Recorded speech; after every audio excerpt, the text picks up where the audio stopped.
का जो हमारा टॉपिक है वो ये है कि एक्सरे को कैसे नहीं पढ़ा जाए या एक्सरे को कैसे पढ़ा जाए। बहुत बड़ी एक पैथोलॉजी लैब है, उसने एक बहुत बड़ा ऐड लगाया था एक बड़े शहर में, और एक जरा ध्यान से आप देखेंगे तो आपको समझ में आएगा कि बड़े बड़े लोग बड़ी बड़ी ऐड बनाने में कैसी गलतियां करते हैं। समझ में आ रहा है ना? देखेंगे।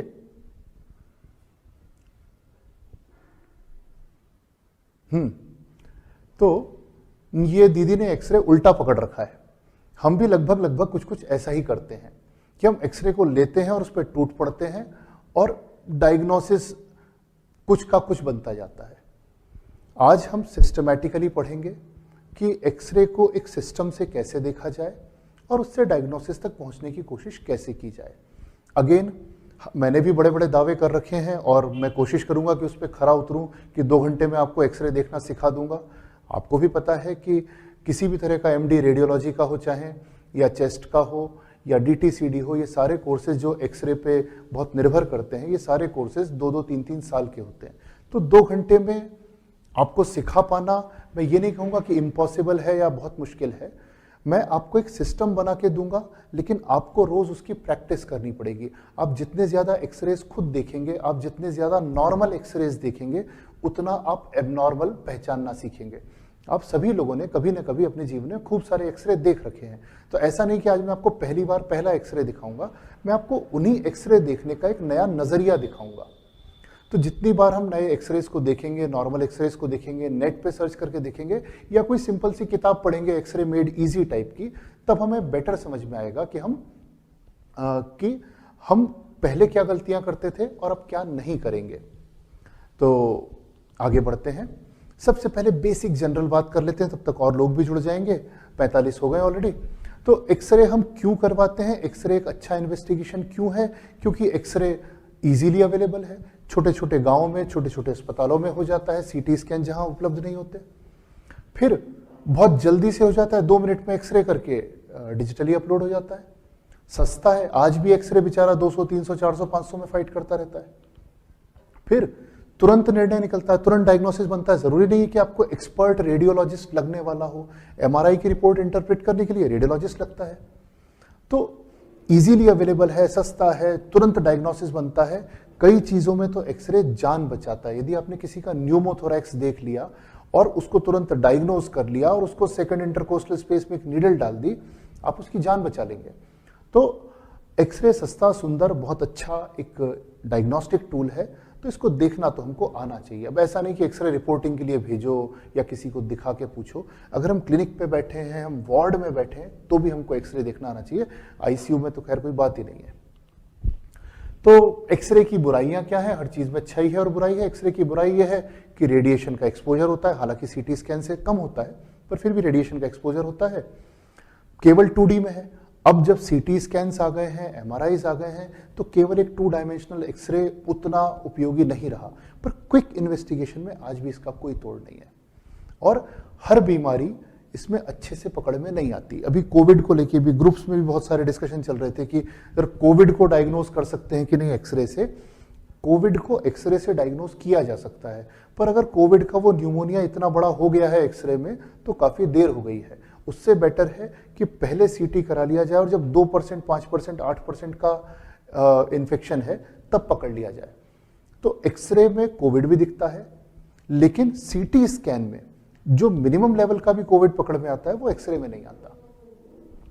ठीक है। तो कब कब हम किसी व्यक्ति का एक्सरे कराते हैं? सबसे पहली बात, ये कोई चेयर आवाज कर रही है। तो कब कब हम चेस्ट एक्सरे कराते हैं किसी का? या तो किसी व्यक्ति को रेस्पिरेटरी सिम्टम्स हो, जैसे शॉर्टनेस ऑफ ब्रेथ हो, फीवर हो, खांसी हो, वेट लॉस हो, हिमोप्टिसिस यानी ब्लड में स्पूटम में ब्लड के टिंजेस आ रहे हो, ऐसे में हम सिम्टम्स को इवेल्युएट करने के लिए एक्सरे कराते हैं। और कब करा सकते हैं? यदि किसी व्यक्ति का सैचुरेशन कम चल रहा है, कोविड के केस में कह लें, अस्पताल में, वार्ड में, आईसीयू में कोई पेशेंट है जिसका सैचुरेशन कम चल रहा है, कॉन्स्टेंटली कम चल रहा है, रेस्पिरेटरी एग्जामिनेशन आपने किया, आपको क्रेपिटेशंस मिल रहे हैं, आपको रोंकाई मिल रहे हैं, आपको कुछ मिल रहा है, उसको कंफर्म करने के लिए आप कराते हैं। और कब कराते हैं? कि यदि आपने किसी को एंडोट्रेकियल ट्यूब डाली, आपने किसी को सेंट्रल लाइन डाली या चेस्ट ट्यूब डाल रखी है, तो उसकी पोजीशन को कंफर्म करने के लिए भी हम चेस्ट एक्सरे करवाते हैं। चेस्ट एक्सरे में क्या गड़बड़ होती है कि जैसे मान लीजिए हमने आपको एक एक्सरे दिखाया, ये रहा, अब ये एक्सरे है, अब आप देख के खुश हो, और इतना बड़ा इसके अंदर तो ट्यूमर है। उस चक्कर में क्या होता है कि जो छोटी चीजें हैं वो मिस हो जाती हैं। कई बार जो काम की चीजें हैं वो बड़े डायग्नोसिस के आगे छुप जाती है। जैसे इसी एक्सरे में बहुत ध्यान से देखें ना, तो कार्डियोफ्रेनिक एंगल थोड़ा सा ब्लंटेड है, वो नहीं ध्यान दिया, इतना बड़ा गोला है उसके आगे कुछ दिख ही नहीं रहा, तो हम देखते और कूद पड़ती है अपना, लेकिन उस चक्कर में जो छोटी छोटी चीजें हैं वो छूट जाती हैं। तो एक सिस्टम होना चाहिए जिसमें हम स्टेप बाय स्टेप एक्सरे को एनालाइज करें और फिर आगे बढ़ें। तो सिस्टम बहुत सारे अवेलेबल हैं, आप कोई भी किताब देखोगे, यूट्यूब देखोगे, कहीं भी देखोगे, उसमें बहुत सारे सिस्टम हैं। ऐसा हो सकता है एक ऊपर से नीचे तक का सिस्टम होता है कि पहले ये देखें, फिर ये देखें, फिर ये देखें, फिर ये देखें। एक होता है बाहर से अंदर का या अंदर से बाहर का। लेकिन किसी भी तरह से एक सिस्टम फॉलो करना है और हर चीज को देखना है ताकि कुछ मिस ना हो। तो हमारे सिस्टम में सबसे पहले हम देखेंगे, सबसे पहला जो स्टेप है उसका नाम है कौन, कब, क्यों, कहां। मतलब सबसे बड़ी गड़बड़ एक्सरे में क्या होती है कि एक्सरे किसी दूसरे का होता है और आप डायग्नोसिस किसी दूसरे का बना रहे होते हो। ऐसा हुआ है, आईसीयूज में हुआ है कि एक्सरे देखा, एंटीबायोटिक बढ़ा दी या कुछ और कर दिया, और फिर बाद में पता पड़ा कि रामाबाई का नहीं श्यामाबाई का एक्सरे था। तो जब भी किसी का एक्सरे आपके हाथ में आए तो जरूर चेक करें। क्या होता है ओपीडीज में, वार्ड्स में, कई बार बहुत सारे एक्सरे सुबह एक साथ होके आते हैं, किसी की फाइल में कोई एक्सरे लग जाता है, किसी की फाइल में कोई लग जाता है, फिल्म किसी की, कवर किसी का।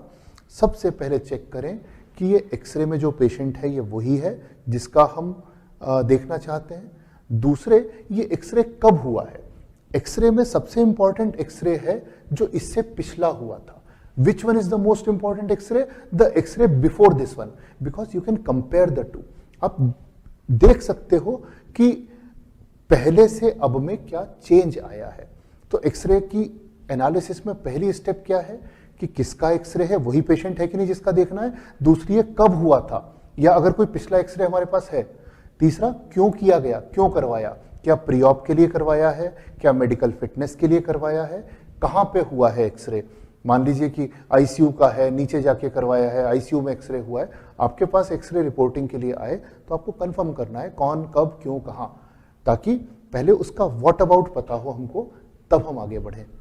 उसके बाद एक बार कंफर्म हो जाए कहाँ ये एक्सरे है, 3 तारीख को हुआ था, क्यों करवाया था, क्योंकि इसको रेस्पिरेटरी डिफिकल्टी हो रही थी, कहाँ पे करवाया था, नीचे भेज के